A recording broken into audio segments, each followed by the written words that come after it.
भारताच्या अर्थमंत्री डॉक्टर निर्मला सीतारामन या 1 फेब्रुवारीला यंदाच्या मोदी सरकारचं बजेट सादर करणार आहेत. लोकसभेत ते बजेट सादर होईल. गेली 10 वर्षातलं मोदी सरकारचं 10वं बजेट असेल आणि निर्मला सीतारामन या अर्थमंत्री असताना त्याचे बजेट सादर करणार आहेत. पण यावेळेचं बजेट वेगळं असणार आहे, कारण की यावेळेस मोदी सरकारची टर्म संपते. त्यामुळे यंदाचं जे सादर केलेलं जाणारं बजेट असणार आहे ते असणार आहे इंटरिम बजेट, ज्याला आपण मराठीत अंतरिम बजेट असं म्हणतो.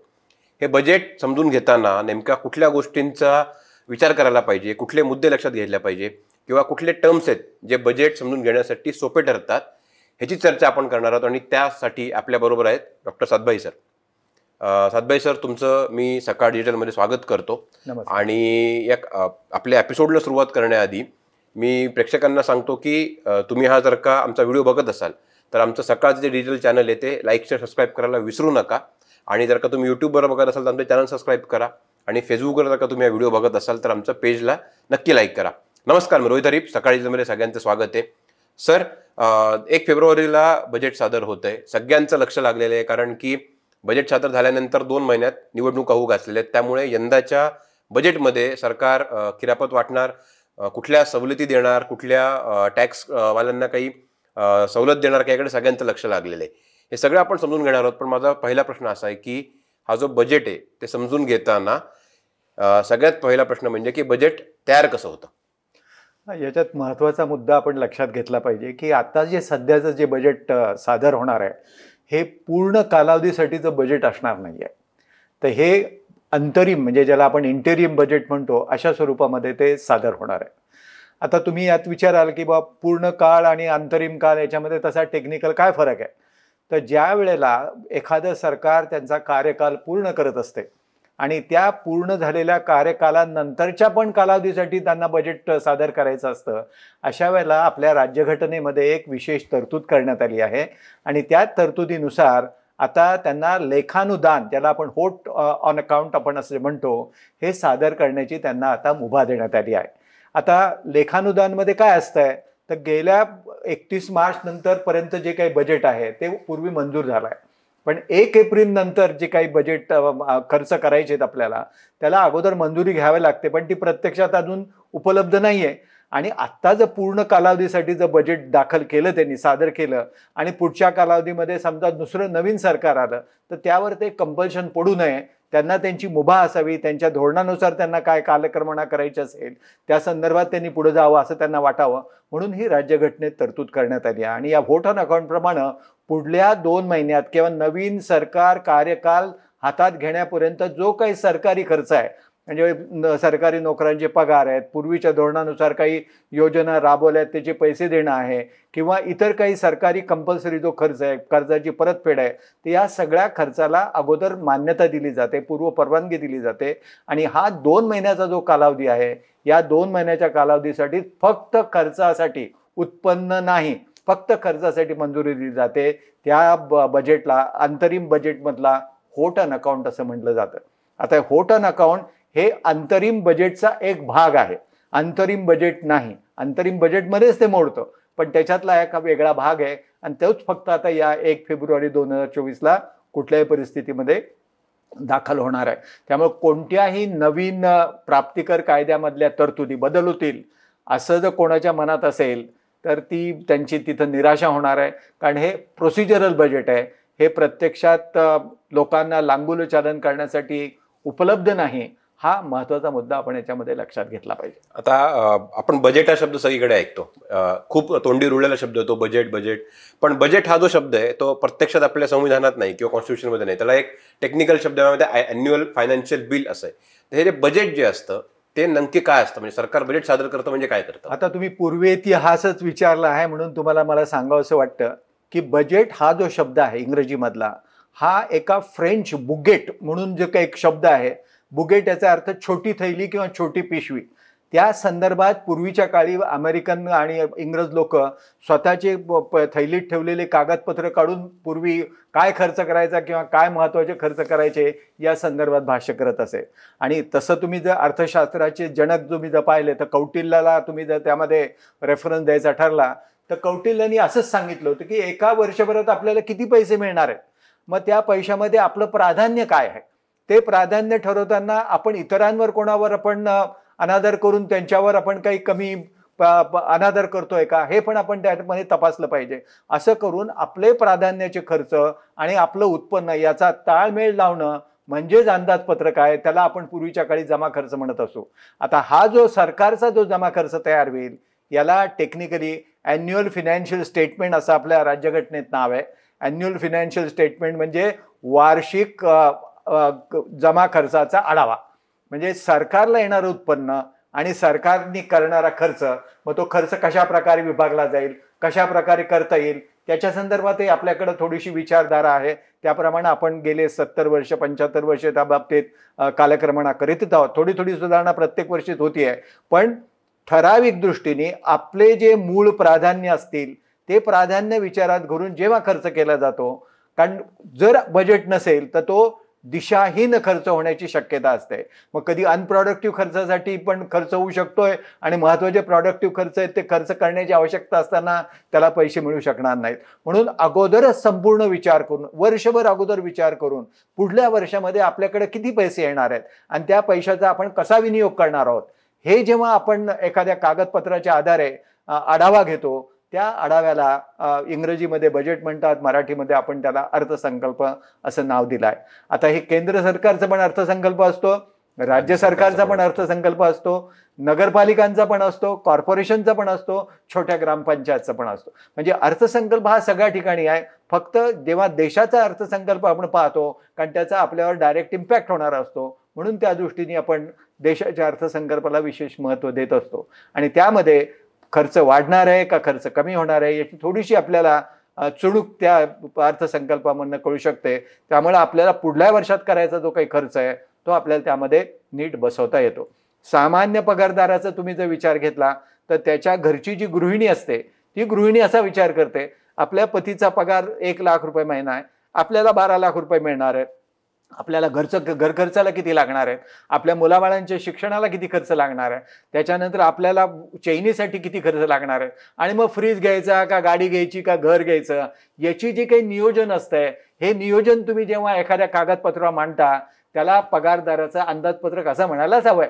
जे पगारदाराचं अंदाजपत्रक ते सरकारचं अंदाजपत्रक सरकारच्या दृष्टीने आपल्या भारताच्या दृष्टीने तेव्हा त्यांनी विचार केलेला असतो. अशा वेळेला जे काही मांडलं जातं आढावा पत्रक त्याला आपण अंदाजपत्रक असं म्हणतो. पण मग पुढचा प्रश्न या अनुषंगाने असा येतो की हे बजेट तयार कसं होतं. म्हणजे जी आपण माहिती वाचतो की बजेट जरी 1 फेब्रुवारीला सादर होत असलं तरी त्याची तयारी जी असते ती गेल्या 6 महिन्यांपासून सुरू असते. म्हणजे ऑगस्ट सप्टेंबर पासून वेगवेगळ्या मिनिस्ट्रींकडनं ती सगळी कागदपत्र मागवण्यात येतात किंवा कुठल्या खात्याला किती पैसा द्यायचा हे ठरवतं कसं कोण, किंवा परत एकदा की हे बजेट तयार कसं होतं.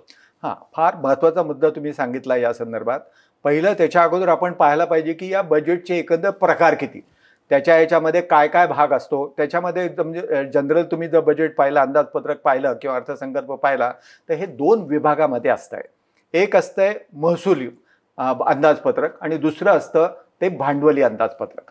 आता महसुली अंदाजपत्रकमध्ये 2 प्रकार असतात. एक इन्कमचा असतो, एक एक्सपेंडिचरचा असतो, ज्याला आपण आय आणि व्यय असं आपण त्याच्यामध्ये म्हणतो. आता महसुली उत्पन्न देशाला किती मिळणार आहे, आता ते 2 प्रकारचं असतंय. एक असतंय कराच्या स्वरूपामध्ये, मग त्याच्यात डायरेक्ट आणि इनडायरेक्ट टॅक्सेस दोन्ही येतात.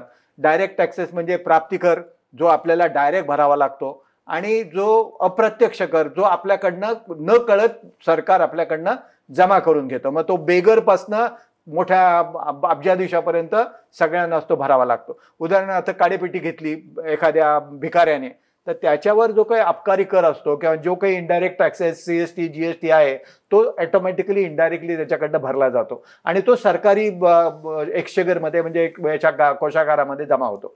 तर हे जे 2 प्रकार आहेत, प्रत्यक्ष कर आणि अप्रत्यक्ष कर, यांनी मिळणारं जे उत्पन्न आहे ते कराचं उत्पन्न असं मानलं जातं. त्याला महसुली कर जमा असं म्हटलं जातं. आणि करेतर उत्पन्न असतं ते पण महसुली उत्पन्नामध्ये येतं. कोणाला दंड लावलेला असतो, कोणाची देणगी येते, कोणाची म्हणजे इतर जे करा व्यतिरिक्त जे काही उत्पन्न असेल ते उत्पन्न या करेतर उत्पन्नामध्ये येतं. आणि ते दोघांचं कॉम्बिनेशन जे असतं हे महसुली अंदाजपत्रकामध्ये समाविष्ट केलं जातं.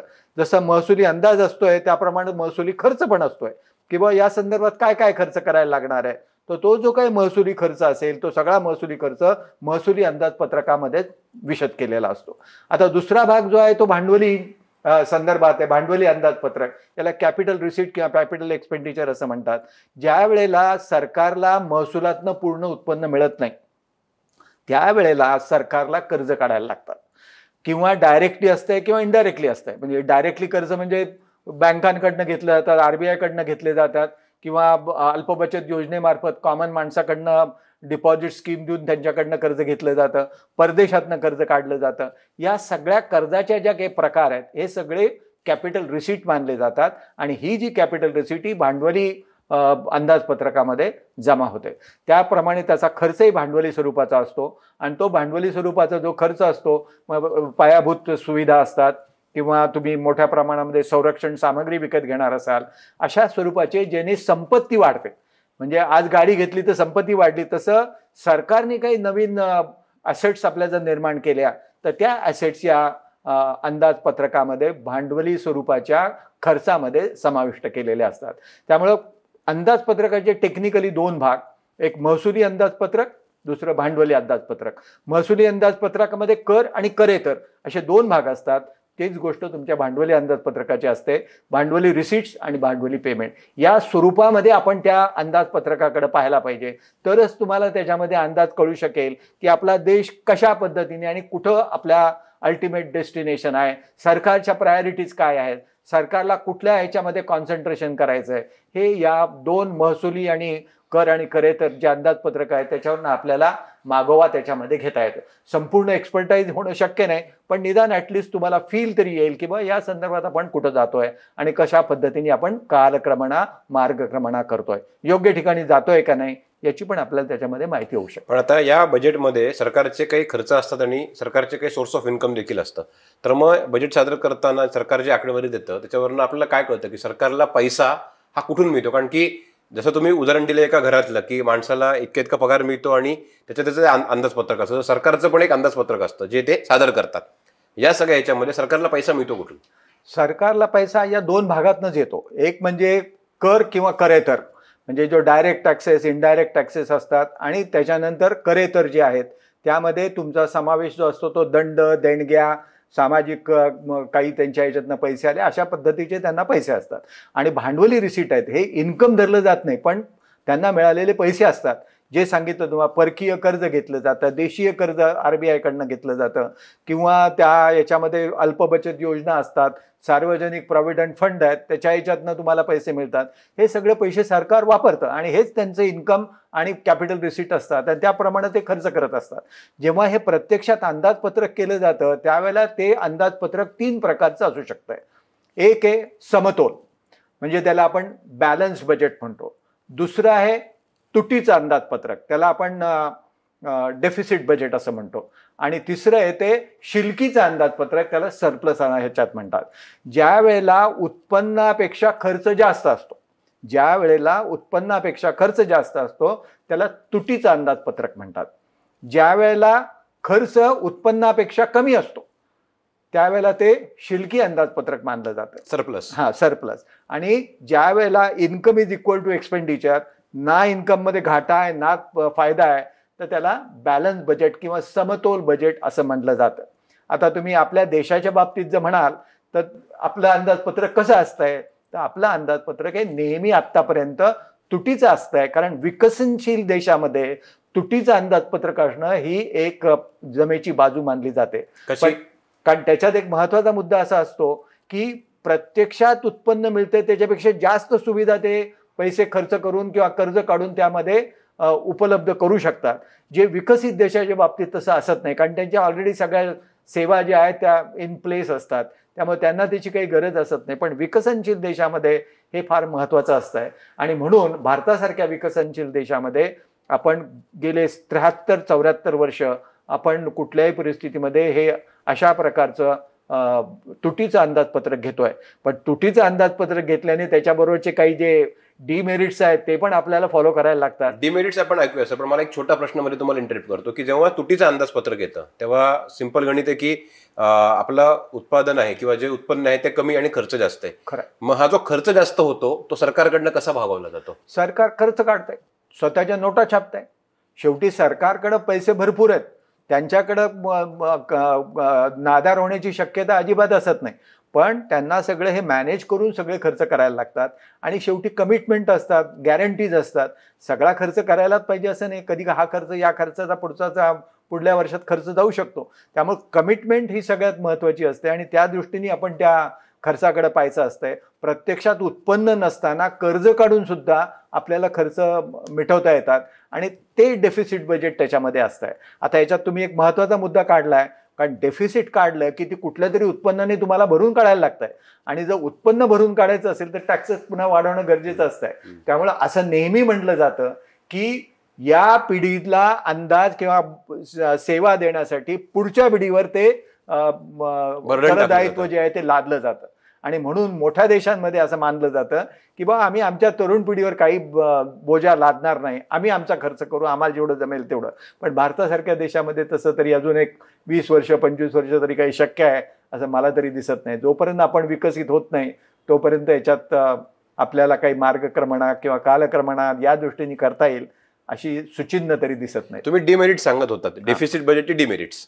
डिमेरिट म्हणजे हाच एक महत्वाचा की आपण भावी पिढीला त्याला अकाउंटेबल करतोय आणि शेवटी प्रत्येकाने सांगितलंय की जशी तुमचं तुटीचं अंदाजपत्रक वाढेल तुमच्याकडे सोर्सेस असणार नाहीत, तुम्हाला पैसे छापायला लागतील, पैसे छापायला लागले की चलन विस्तार होईल, चलन विस्तार झाला की महागाई वाढेल, महागाई वाढली की जे काही निगेटिव्ह पॉईंट्स आहेत हे सगळे निगेटिव्ह पॉईंट्स यायला सुरुवात होईल परत. आणि अशा जर निगेटिव्ह पॉईंट झाले तर आज आपल्याला पाहतो आपण की पूर्वीच्या मानाने आपल्याला जास्त पैसे मोजायला लागतात. पूर्वी 10 लाखाला मिळणारी गाडी आता 25 लाखाला मिळायला लागली आहे. पूर्वी 25,000 50,000ला घर मिळणारं आता लाखात आणि कोटीमध्ये जायला लागलंय. हे का? त्याचं कारण एकच आहे की महागाई वाढत चालली आहे. पूर्वीच्या काळामध्ये त्यामाने स्वस्ताई होती. पूर्वी आपण अकबराच्या काळात ऐकत होतो 1 पैशाला आपल्याला 40 शेर दूध मिळायचं. आता कोणाला सांगितलं तर हसतील, पण अजूनही तुम्हाला मी सांगतो आज जो आपल्याला 30-40 रुपयाला ब्रेड मिळतोय हा 25 वर्षांनी 550 रुपयाला मिळणार आहे.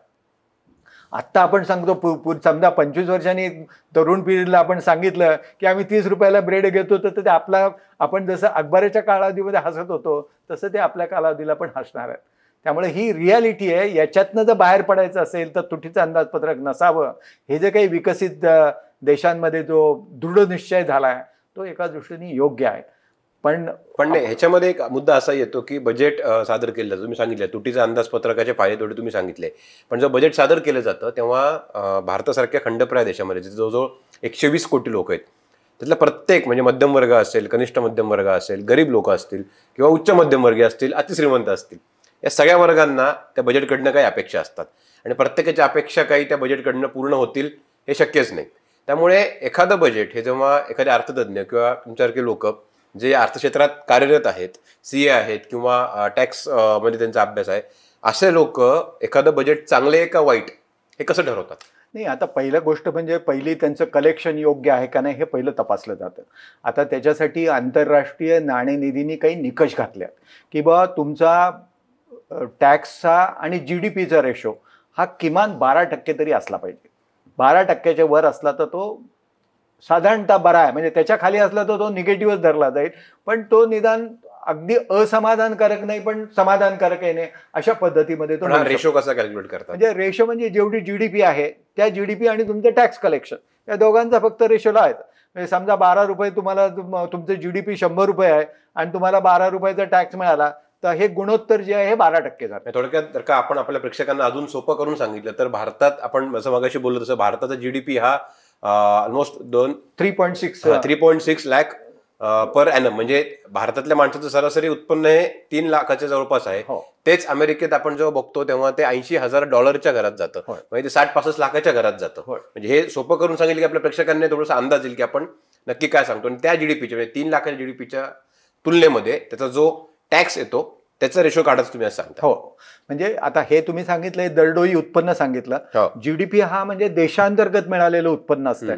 देशांतर्गत म्हणजे देशाचं उत्पन्न किती आहे हा वैयक्तिक माणसाचा उत्पन्नाचा भाग झाला, दरडोई उत्पन्न जे आपण मानतो ते.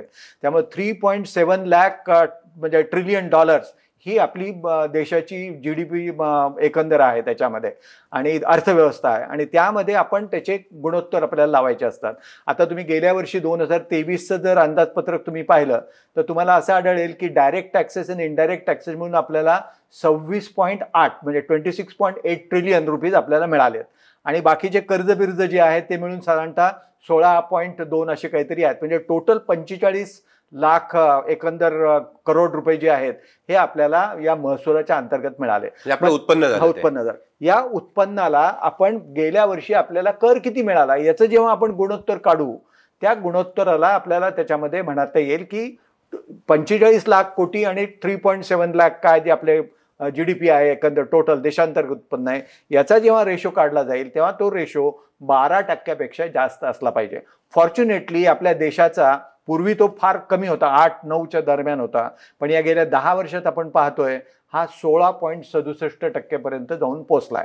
आता त्याच्यात पेट्रोलचे दर मिळणारा, त्याच्यातनं मिळणारा कर हा जास्त प्रॉमिनंट आहे, पण तरी देखील देशाचं एकंदर आपण प्रगती पाहताना तो महत्वाचा मुद्दा त्याच्यामध्ये आहे. आता तुम्ही म्हणाल हे आपलं सफिशियंट आहेत का, समाधानकारक आहे का, तर उत्तर नाही आहे. एकंदर OECD कंट्रीज जे आहेत त्याच्यामधला जर तुम्ही रेट पाहिला तर तो साधारणतः 30% आसपास आहे, आणि ज्या प्रगत देश आहेत त्या प्रगत देशाच्या दृष्टीने पाहायला तर तो 45% आसपास आहे. म्हणजे जेवढं GDP आहे त्याच्या निम्मा तुम्हाला नॉर्मली टॅक्स मिळायला पाहिजे, तो आपल्याकडे फक्त 16% पर्यंत मिळतो. हा त्याच्यातल्या त्यात लक्षात. आता तुम्ही याच्या विचाराल हा 16%च का आहे, तर त्याचे 2 कारण आहेत. एक पहिलं कारण म्हणजे आपल्याकडे शेतकरी बंधू जे आहेत यांना पूर्णतः करमुक्त आणि करमाफी देण्यात आली आहे. आपला देश 60% पॉप्युलेशन आपली ही शेतकऱ्यांची आहे, आणि शेतकरी किंवा शेतकऱ्यांवर अवलंबून असणारी लोकसंख्या या उद्योगावर आधारित, या उद्योगावर अवलंबून असणारी आहे. त्यामुळं ते जे काही लिमिटेड रिसोर्सेस आहेत त्यांच्याकडनं आपल्याला कर त्याच्यामधनं मिळू शकत नाही. दुसरा महत्वाचा भाग साधारणतः 8 लाख कोटी रुपये आपण या सार्वजनिक विश्वस्त निधी जे आहे, सार्वजनिक न्यास आहेत, यांना आपण प्रत्यक्षात सरकार मदत करू शकत नाही, म्हणून यांच्यामार्फत जी कॉमन माणसापर्यंत जी काही सेवा पुरवली जाते त्याच्यातनं आपण कर वसूल करत नाहीये. त्यामुळे हे 2 मेजर रिझन्स आहेत की ज्यामध्ये आपल्याला कोणत्याही परिस्थितीमध्ये उत्पन्न मिळू शकत नाही. नाहीतर हा 16%चा अजून पुढे जायला तसं काही अडचण येऊ नये, पण ती अजून आपली जी काही प्रगल्भता आपल्या इकॉनॉमीमध्ये नाही आहे सध्या राज्यघटनेमुळं, ते आपल्याला बदलायला काही कालावधी लागणार आहे. आणि जर सरकारने जर धारिष्ट्याचा निर्णय घेतला तर कुठल्याही परिस्थितीमध्ये शेतकरी उत्पन्न जे सधन शेतकरी आहेत, म्हणजे ज्यांचं उत्पन्न 10 लाख रुपये आहे किंवा 20 लाख रुपये आहेत, अशांना जर कर बसवला तर मला नाही वाटत काही अडचणी निर्माण त्यामध्ये होऊ शकतील. आणि त्या दृष्टीने आपल्याला याच्यामध्ये बदल करायला हवा. तर तो बदल झाला तर चांगला आहे, नाहीतर आपला अर्थसंकल्प अजून पुन्हा 5 वर्ष पुढे याच पद्धतीने देखील चालू शकतात. पण मग सरकार जो बजेट तयार करतं तेव्हा ते कुठल्या मुद्द्यांचा विचार करतं, म्हणजे त्यांच्याकडे खर्चाची जी विभागणी असते ती कशी केली जाते, म्हणजे कुठल्या विभागाला किती पैसा द्यायचा किंवा कुठल्या डिपार्टमेंटला किती द्यायचा? आता हे डिपार्टमेंट ऑफ इकॉनॉमिक अफेअर्स म्हणून एक डिपार्टमेंट याचं आहे जे हे बजेटला पूर्णतः रिस्पॉन्सिबल असतंय. ते आपल्या प्रत्येक मंत्रालयाला किंवा तुम्ही पुढल्या वर्षी नक्की काय करणार आहात याचं एक सर्क्युलर किंवा परिपत्रक काढून पुढल्या वर्षातल्या योजना आणि त्याला लागणारा खर्च, त्याबरोबरच ज्या काही स्वायत्त संस्था आहेत ज्याला सरकार पैसे पुरवतं किंवा राज्य सरकार आहे त्यांना जे काही पैसे पुरवतं, त्यांच्याकडनं देखील आपल्याला काही महत्त्वाचे पायाभूत सुविधा सरकारकडनं, केंद्र सरकारकडनं अपेक्षित आहेत किंवा कसं. उदाहरणार्थ मेट्रो रेल्वे, तर मेट्रो रेल्वे महाराष्ट्र सरकारने केंद्र सरकारला सांगितलं मला 22,000 कोटी रुपये पाहिजे, तर तो जी रिक्वेस्ट आहे ती रिक्वेस्ट डिपार्टमेंट ऑफ इकॉनॉमिक अफेअर्सकडे जाते, आणि मग वर्षभरात जेव्हा त्यांच्याकडनं जेवढ्या माहिती येईल की बा आता माहिती आली आपल्याकडं, मग त्याचं संकलन सुरू होत आहे.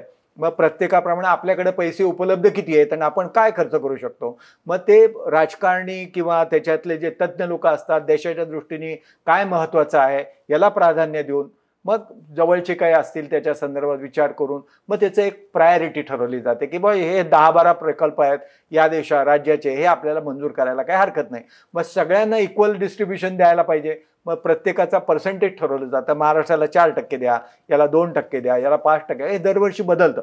हे एकाच वर्षी कायम असतं अशातली गोष्ट नाही आहे, पण या पद्धतीने प्रत्येकाचं आकलन केलं जातं. मग शेवटी फायनल ब्लूप्रिंट तयार केली जाते की बा आपल्याला आता उत्पन्न एवढं आहे, आपल्या 28 राज्यांकडनं आलेले मागण्या अशा आहेत, आणि त्याप्रमाणे मग आपण जे काही केंद्र सरकारच्या ज्या लिस्ट आहेत कारण तुम्हाला माहिती आहे राज्यघटनेमध्ये एकंदर 3 लिस्ट आहेत. एक कन्करंट लिस्ट आहे, एक स्टेट लिस्ट आहे आणि तिसरी युनियन लिस्ट आहे. युनियन लिस्टमधल्या सगळ्या आयटम्स आहेत ते केंद्र सरकार करतं. स्टेट लिस्टमध्ये जे आयटम्स आहेत सगळं सरकार करतं, राज्य सरकार.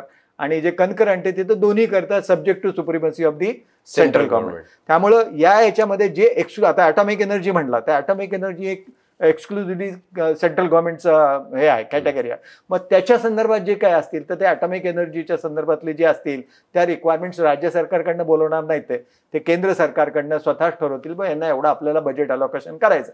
मग ती बेरीज करून आपल्याला मिळणारं उत्पन्न त्याच्या स्थानता गेल्या वर्षीच्या आधारे 10-15% वाढ होते, ऑटोमॅटिकच होत असते. ते पॉप्युलेशन वाढते किंवा लोकांची सुदृढता, आर्थिक सुदृढता वाढते आणि त्याप्रमाणे पुढं थोडं थोडं इन्कम वाढत असतं. जसं आपलंही उत्पन्न वाढतं तसं सरकारचं उत्पन्न वाढत असतंय.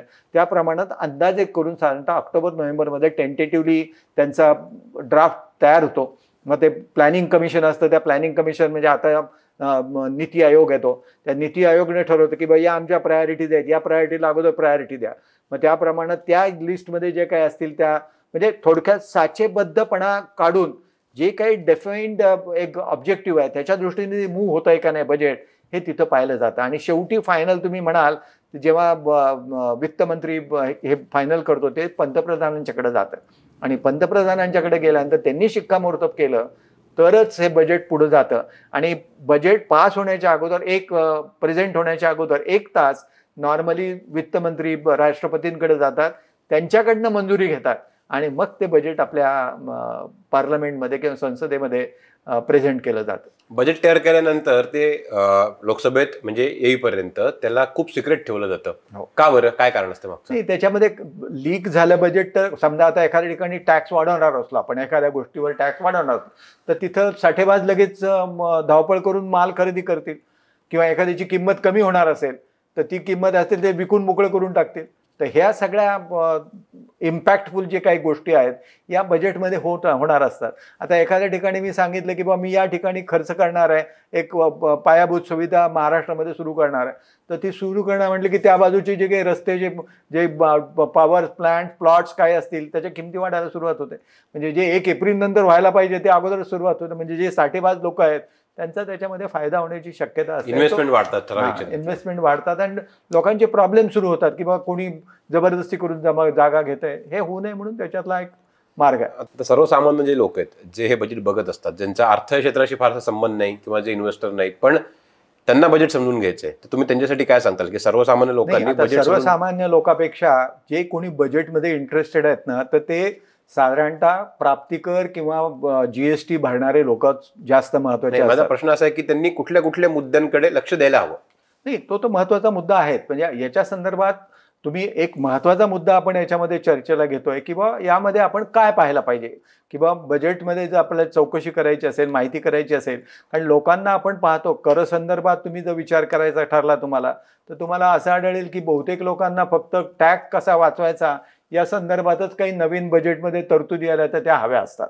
पण प्रत्यक्षात त्यांनी आपला डायरेक्टली किंवा इनडायरेक्टली काही फायदा होणार आहे का नाही हे पण पाहण्याचं त्या दृष्टीने महत्त्वाचं असतं. आता सरकारची नवीन योजना तुम्ही 5 वर्षापासून चालू आहे, परवडणारी घरं. आता या परवडणारी घरामध्ये लोकांनी परवडणारी घरं घेतली आहेत, सगळं ठीक आहे, पण त्यातल्या त्यात सगळ्यात महत्त्वाचा मुद्दा कोणता तर सरकार 3,67,000 रुपयाची सबसिडी देणार.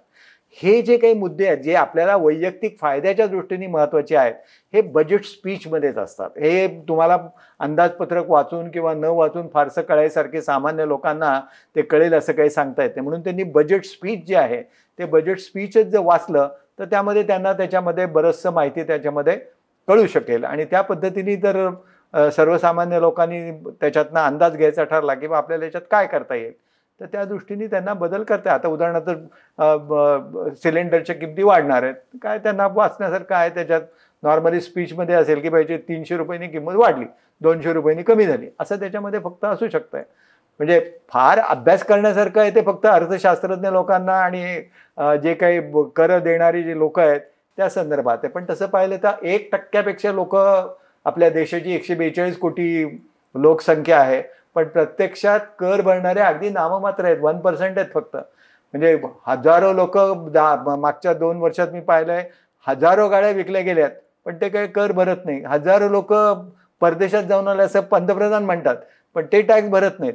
मग हे का भरत नाहीत याच्या संदर्भात थोडीशी विचारणा व्हायला पाहिजे. आणि त्यातल्या त्यात शहराकडं जे प्राप्तिकर विभागाचं लक्ष आहे त्यांनी ते मोफिसिल एरिया म्हणजे ग्रामीण भागामध्ये जर लक्ष दिलं तर याच्यामध्ये मोठ्या प्रमाणामध्ये लोकसंख्या वाढत असूनही करदात्यांची संख्या जी वाढत नाही ती वाढायला मदत होईल. धन्यवाद सर. तुम्ही जी माहिती दिली ती आमच्या प्रेक्षकांसाठी अत्यंत महत्त्वाची होती. प्रेक्षकांना यावेळेस बजेट बघताना या सगळ्या जी माहिती आता आपल्याकडे आली त्याचा नक्कीच उपयोग होईल आणि त्या पर्स्पेक्टिव्हने किंवा दृष्टिकोनातनं बजेट समजून घेताना त्यांना मदत होईल. सकाळ डिटेलवरती असेच माहितीपूर्ण व्हिडिओ आम्ही तुमच्यासाठी घेऊन येतोय. पण हे माहितीपूर्ण व्हिडिओ जर का तुम्हाला बघायचे असतील तर तुम्हाला आमचं चॅनल जे आहे ते सबस्क्राईब करायचं आहे. त्यामुळे जर का तुम्ही सकाळचा हा व्हिडिओ यूट्यूबवर बघत असाल तर सकाळचं यूट्यूब चॅनल आहे सबस्क्राईब करायला विसरू नका. आत्ताच्या कार्यक्रमात तुम्ही सहभागी झालात, आमचा हा कार्यक्रम बघितला त्याबद्दल धन्यवाद. महाराष्ट्रातील सर्व बातम्यांचे विश्वासार्ह व्यासपीठ सकाळच्या सर्व सोशल मीडिया प्लॅटफॉर्मला लाईक, फॉलो आणि सबस्क्राईब करा. तसंच सर्व नोटिफिकेशनसाठी बेल आयकॉन प्रेस करायला विसरू नका.